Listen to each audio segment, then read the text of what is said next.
slide, we were describing what happens at the neuromuscular junction, and I wanted to go into more detail about what happens on the nicotinic receptor, okay? So we want to really explain why this is always an excitatory synapse. Now, when we look at the nicotinic receptor, it facilitates the movement of sodium and potassium, right? So sodium is coming in, potassium is going out, right? According to their relative ECDFs, right? Now, in order to explain why this is always excitatory, this is because of the ECDF for sodium, which is much higher, much stronger, right? A bigger magnitude than the ECDF for potassium. In other words, sodium really wants to get into the cell, whereas potassium kind of wants to get out of the cell, right? We talked about those relative ECDFs, okay?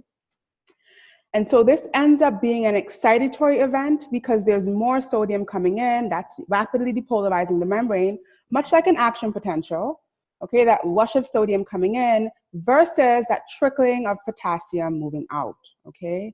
And so that's why nicotinic receptors always facilitate excitatory events on muscle. So let's sort of go back to this drawing from Monday, okay?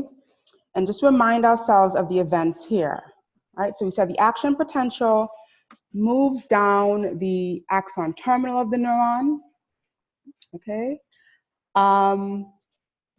We also want to remind ourselves of the two main differences here as opposed to what we saw in the autonomic nervous system. First off, there's only one neuron.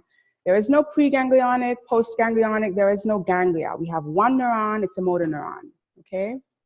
The second difference is we have one neurotransmitter. There's only acetylcholine at the somatic junction. Only acetylcholine at the neuromuscular or somatic junction, okay? The third difference is, or the third exception here is that there's only nicotinic cholinergic, which are ionotropic receptors, okay?